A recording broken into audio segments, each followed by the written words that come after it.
Funny you ask, I actually did get massaged.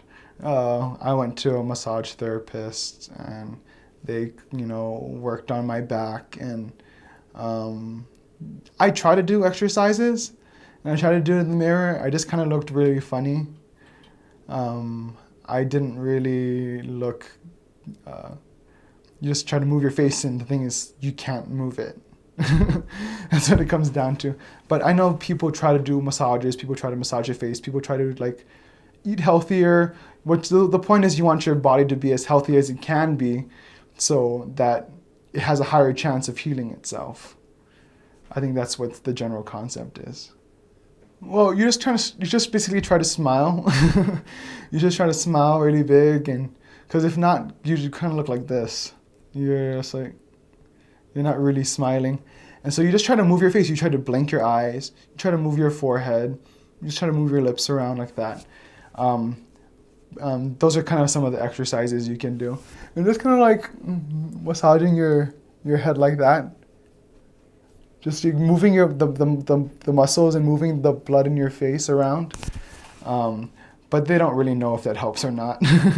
You just do it to comfort yourself. I also received like a back massage too. And if someone's going to massage you, might as well get a back massage too.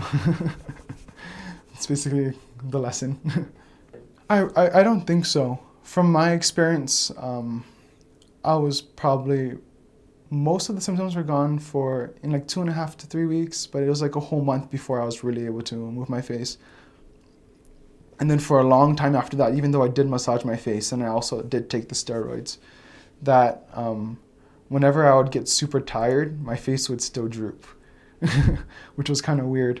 My face would still droop and I would still like not be able to move it. I would lose control. I think it's because the muscles weren't used for that period of time that they got weaker. And so whenever it was really late at night or as I got more stressed, I felt like I lost more control of the right side of my face when that happened. And my face would twitch afterwards. Not during the Bell's palsy, but afterwards. My face would twitch. And I think it still does sometimes. But it's like once in a while, it would just kind of like twitch. And I think everyone has twitches, so I don't really think too much about it. The part of my face that twitches is this part of my cheek, my right cheek. And it'll just like, I'll just look at it in the mirror and it'll just kind of like pulse. And I can't control the twitch. It just kind of happens.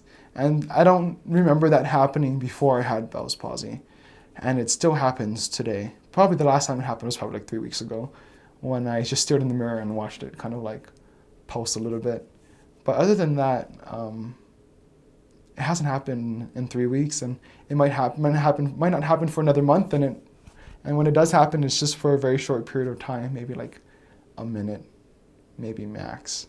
But then I just try to go throughout my day and pretend like nothing's happening. The worst is over. The twitching is nothing. The twitching is I mean, it's there, but like I'm good now, so I don't have to worry about it. After I went to the emergency room, I actually had to go see a nerve doctor. I want to say it's a neurologist, but I don't know. I don't think that's correct. I went to go see a nerve doctor, and he's the one that prescribed me the steroids. And actually, it was funny because I had the nerves in my like left knee was like dead too. And I just felt like I needed to ask him about it because I'm like, I think there's something wrong with my nerves. And so I told him like, my left knee is always itchy, but when I scratch it, like I can't like get to the itch. Like I keep scratching my left knee and I just scratch it raw. And I'm like, it kind of reminds me of my face, how I can't feel anything in it. And he's like, really? And I'm like, yeah. So he got like a safety pin out and then he like started like poking me on my knee with this needle. And I'm like, he's like, does that hurt? And I'm like, no. And then he started going up my leg and he's like, boom, does that hurt? I'm like, ow, yeah, that hurts a lot. And he just did that. And then he like drew these lines. And he's like, yeah, probably because these nerves in your knee are dead. You can't feel pain there. And so that was actually kind of a cool thing that happened when I went to the doctor. I realized that I had, not only had nerve damage in my right face, but I also had nerve damage in my left knee. So that's kind of a side thing. Well, I think that happened for a long time.